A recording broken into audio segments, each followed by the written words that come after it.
नमस्कार दोस्तों, आपका स्वागत है आपके अपने YouTube channel teaching exam overload पे। तो साथियों, सीटेट पेपर 2 के अंतर्गत साइंस की आज दूसरी क्लास है। इसमें हम लोग एनसीईआरटी क्लास 6 के चैप्टर नंबर 2 को देखेंगे, जिसका नाम है वस्तुओं के समूह बनाना। तो यह क्लास आपकी बहुत इंपॉर्टेंट क्लास है, क्योंकि अगर आप लोग सीटेट पेपर 2 में साइंस की तैयारी कर रहे हैं, इसके अलावा आप लोग बीपीएससी टीआरई 4.0 की तैयारी कर रहे हैं, तो अगर आप लोग इसकी तैयारी कर रहे हैं तो इसमें आपको एनसीईआरटी 6 to 8 आपका सीटेट में पूछा जाता है। वहीं अगर बीपीएससी टीआरई 4.0 की बात की जाए तो उसमें भी एनसीईआरटी 6 to 10 ही आपको पूछा जाता है। तो हम लोग पूरा भी 6 to 8 पूरा कवर करवा देंगे सीटेट के लिए। उसके बाद सीटेट के प्रीवियस ईयर पेपर को भी सॉल्व करवाएंगे। जैसे ही क्लास 6 की बुक आपकी समाप्त होगी, क्लास 6 से एनसीईआरटी के जितने भी एमसीक्यू क्वेश्चन बनेंगे, लगभग 100 से 150 प्रश्नों की श्रृंखला करवा देंगे। ऐसे क्लास 7 की पूरे चैप्टर को कवर करने के बाद क्लास 7 के पूरे चैप्टर के एमसीक्यू करवा देंगे।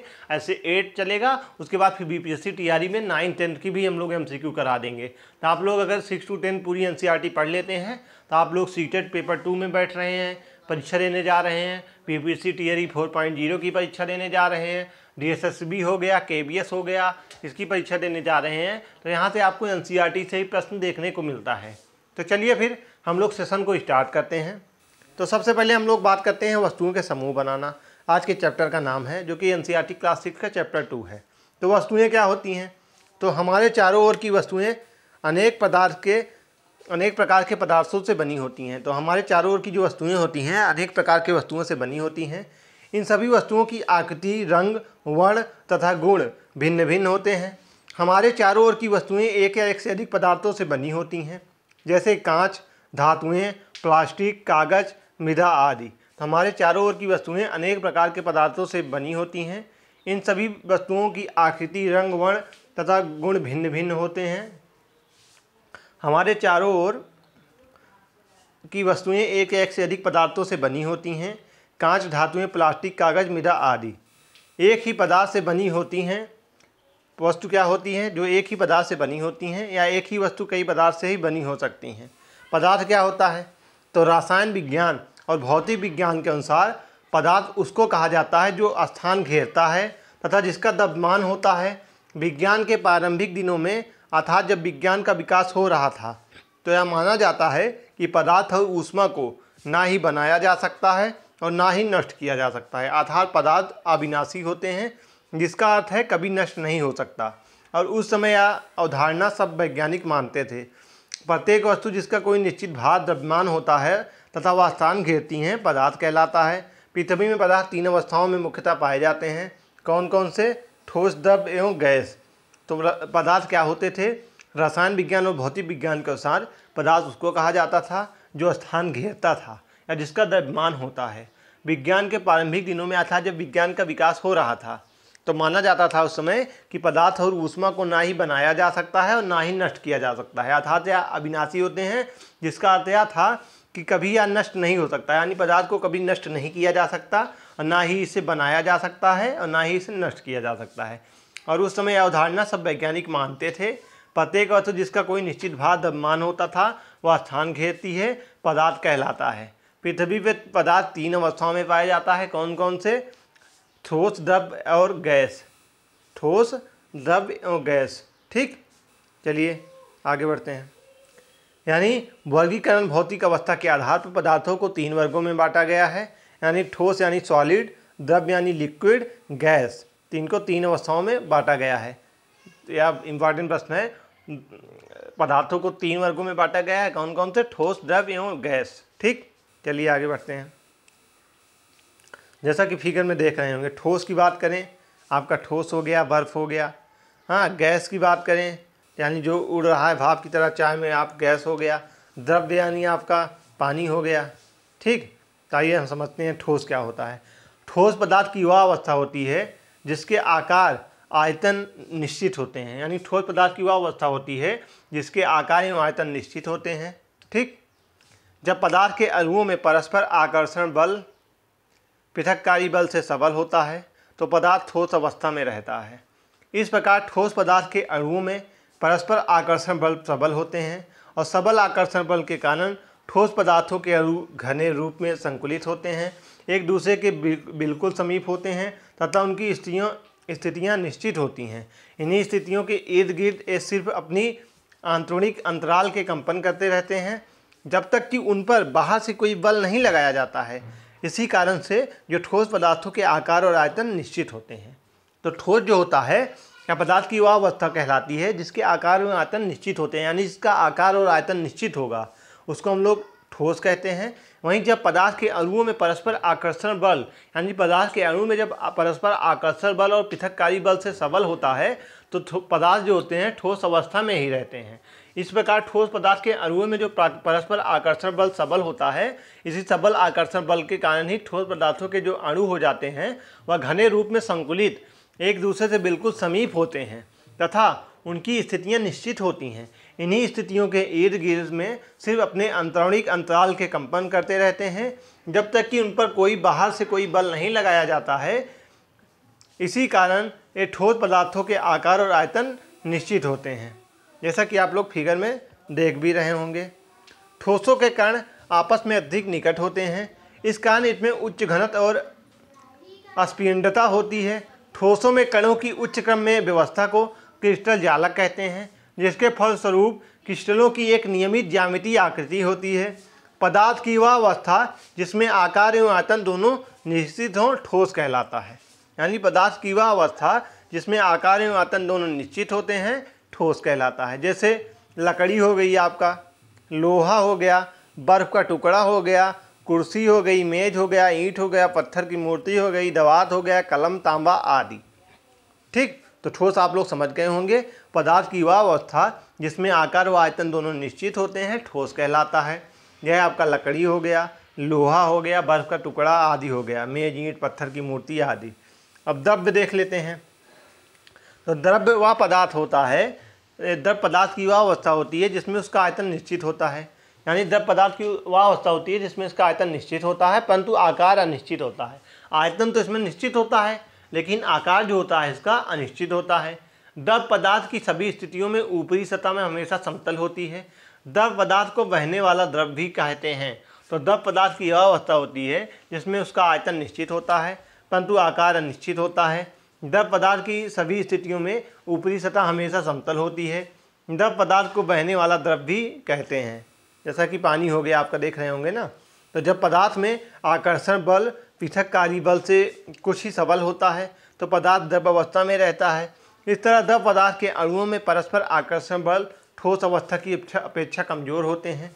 इसी कारण द्रव्य पदार्थ में अणु कम घने रूप में संकलित होते हैं तथा गति करने के लिए स्वतंत्र हो जाते हैं, परंतु ये अणु पदार्थ के अंदर ही इधर उधर गति कर लेते हैं। द्रव्य पदार्थ के अणु ठोस पदार्थ की अपेक्षा दूर दूर रहते हैं, फिर भी इनके बीच की दूरी बहुत अधिक होती है। अतः द्रव्य पदार्थ अपना आकार आसानी से बदल सकते हैं पर उसका आयतन नहीं बदल सकते। इस कारण द्रव्य पदार्थ का आयतन निश्चित परंतु आकार अनिश्चित होता है। द्रव्य पदार्थ का घनत्व गैस से अधिक किंतु ठोस से कम होता है। पदार्थ की वह अवस्था जिसका आकार अनिश्चित एवं आयतन निश्चित होता है द्रव्य कहलाता है। तो पदार्थ की ऐसी अवस्था जिसका आकार तो अनिश्चित होता है एवं आयतन जो होता है उसका निश्चित होता है द्रव्य कहलाता है। जैसे आपका तेल हो गया, आप लोगों ने घर में तेल देखा होगा, अल्कोहल हो गया, दूध हो गया, आपका पानी हो गया, तेल हो गया, शराब आदि। तो आप लोग समझ गए होंगे द्रव्य क्या कहता है। अब हम लोग गैस देख लेते हैं। तो गैस पदार्थ की वह अवस्था होती है जिसमें उसके आकार और आयतन दोनों ही अनिश्चित होते हैं। तो गैस पदार्थ की वह अवस्था होती है जिसमें इसके आकार आयतन दोनों ही अनिश्चित होते हैं। गैस अवस्था में पदार्थ का ना तो कोई आकार होता है ना ही कोई आयतन होता है। गैसीय पदार्थ को जिस पात्र में रख दिया जाता है वह उसी का आकार एवं आयतन ग्रहण कर लेती है। गैस का कोई पृष्ठतल नहीं होता है। तो गैस पदार्थ की वह अवस्था होती है जिसमें उसके आकार एवं आयतन दोनों ही अनिश्चित होते हैं। गैस अवस्था में पदार्थ का ना तो कोई आकार होता है ना ही कोई आयतन होता है। गैसीय पदार्थ को जिस पात्र में रख दिया जाता है वह उसी का आकार और आयतन दोनों ग्रहण कर लेता है। गैस का कोई पृष्ठतल नहीं होता है। इसी को हम लोग क्या बोलते हैं, गैस बोलते हैं।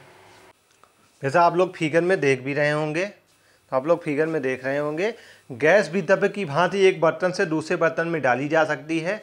इस कारण गैस को भी द्रव्य जैसा बहने वाला द्रव्य या फ्लूइड कहते हैं। जब पदार्थ के अणुओं में परस्पर आकर्षण बल पृथक्कारी बल की अपेक्षा काफ़ी कमज़ोर होता है तो पदार्थ गैस अवस्था में रहता है।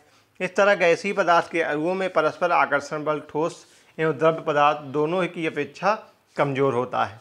ठीक, अत्यंत कमजोर आकर्षण बल के कारण ही गैसीय पदार्थ के अणु जो होते हैं वह ठोस एवं द्रव्य पदार्थ के अणुओं की तुलना में एक दूसरे से काफ़ी दूर दूर रहते हैं तथा सभी संभव दिशाओं के गति करने के लिए स्वतंत्र रहते हैं। इसी कारण गैसीय पदार्थ का ना तो कोई निश्चित आकार होता है, ना ही निश्चित आयतन होता है। पदार्थ की वह अवस्था जिसमें आकार एवं आयतन दोनों अनिश्चित होता है गैस कहलाता है, जैसे हवा, oxygen, carbon dioxide, hydrogen, nitrogen, chlorine आदि। ठीक, चलिए आगे बढ़ते हैं। हम अपने दैनिक जीवन में कई वस्तुओं का उपयोग करते हैं तथा कई वस्तुओं का उपभोग करते हैं, पर उनमें हर वस्तु अलग अलग प्रकार की होती है। पदार्थों के गुण के बारे में बात करें तो किसी पदार्थ को बनाने के लिए किसी पदार्थ का चयन उस पदार्थ के गुणों तथा उपयोग की जाने वाली वस्तु के प्रयोजन पर निर्भर है। यानी किसी पदार्थ को बनाने के लिए किसी पदार्थ का चयन उस पदार्थ के गुणों तथा उपयोग की जाने वाली वस्तु के प्रयोजन पर निर्भर है। दिखावट, पदार्थ पाया एक दूसरे से भिन्न दिखाई देते हैं, जैसा कि आप लोग फिगर में देख रहे होंगे, हर सामान एक दूसरे से भिन्न दिख रहे हैं ना, तो ये सब पदार्थ के ही गुण कहलाते हैं। जैसे लकड़ी लोहे से बिल्कुल भिन्न दिखाई देती है। कुछ पदार्थ चमकदार, खुरदरे, चिकने, कठोर तथा कोमल लगते हैं। कोमल पदार्थ क्या होता है? वह पदार्थ जिन्हें आसानी से संपीड़ित किया तो वह खरोंचा जा सकता है, उसको हम लोग कोमल पदार्थ कहते हैं। ठीक, जैसे घर में आप लोग गद्दा देखे होंगे, तकिया देखे होंगे, रुई देखते हैं, रुई की तकिया रहती है ना, कोमल नहीं होती है। तो इस सबको कठोर पदार्थ क्या होते हैं? वह पदार्थ जिन्हें संपीड़ित करना कठिन होता है, जिसको हम लोग खरोच नहीं कर सकते, कठोर तो उन सबको हम कठोर कहते हैं। ठीक है, कठोर पदार्थ जैसा आप फिगर में देख भी रहे होंगे। जैसे आपका क्या हो गया क्रिस्टल, इसको हम लोग कठोर सकते हैं, हीरा हो गया आपका। पदार्थ जिनमें इस प्रकार की धुति होती है प्रायः धातु होते हैं। धातु क्या होते हैं? पदार्थ जिनमें इस प्रकार की धुति होती है उसको धातु कहते हैं। जैसा फिगर में आप लोग देख भी रहे होंगे, उदाहरण के रूप में लोहा हो गया, तांबा हो गया, एल्युमिनियम हो गया, सोना आदि हो गया। विलेय क्या होते हैं? विलेय अविलेय बहुत इंपॉर्टेंट टॉपिक है, यहाँ से पेपर में प्रश्न कई बार बन चुका है। तो कुछ पदार्थ जल में घुल जाते हैं, तो ऐसे पदार्थ जो जल में घुल जाते हैं उनको हम लोग विलेय पदार्थ कहते हैं। जैसे पानी और नमक, पानी में नमक डालेंगे या नमक में पानी डालेंगे तो नमक क्या होगा?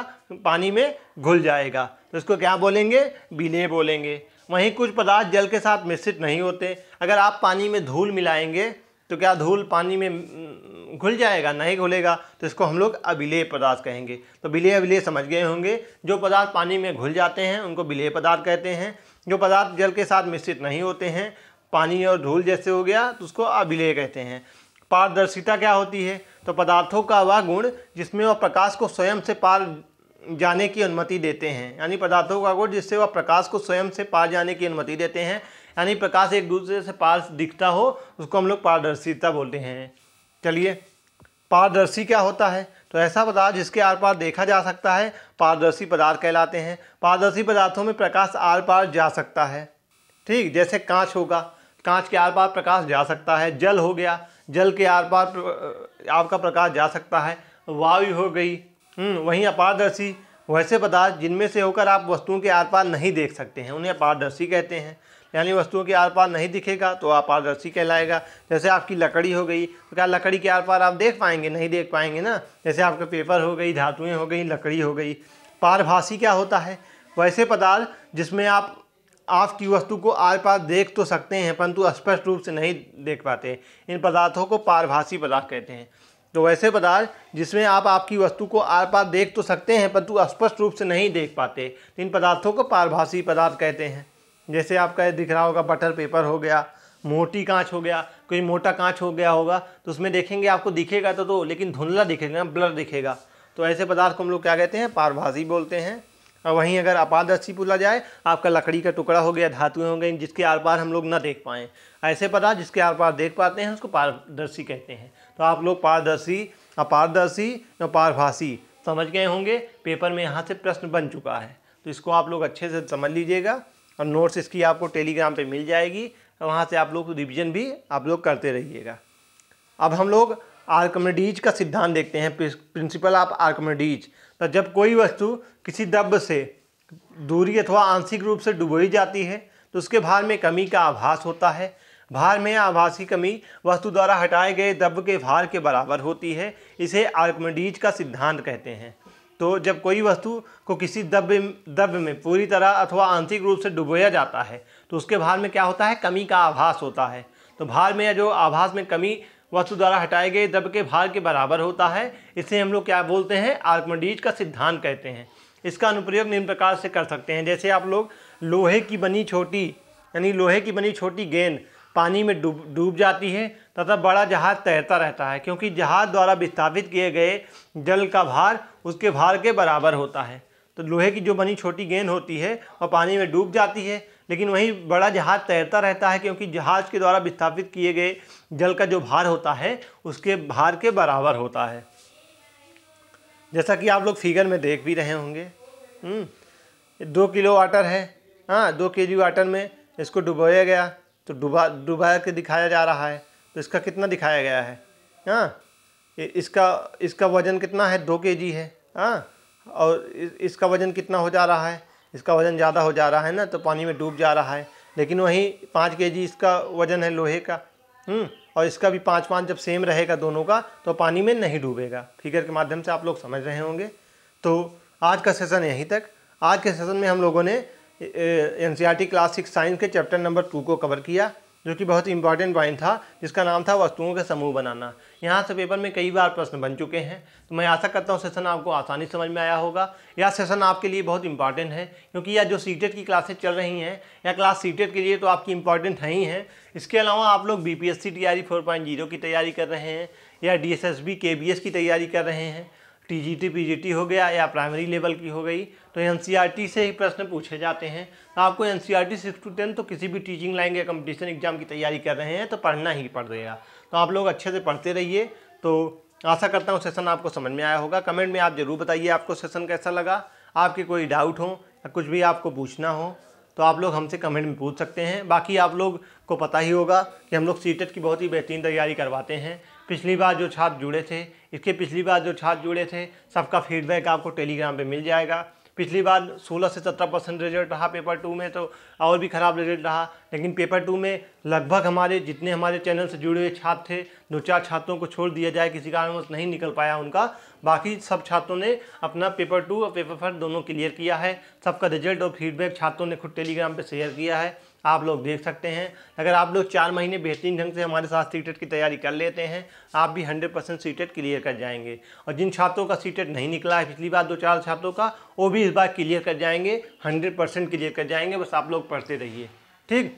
तो चलिए आज के सेशन को मैं समाप्त करते हैं। कल फिर मिलते हैं किसी नए सेशन के साथ। तब तक के लिए जय हिंद, वंदे मातरम।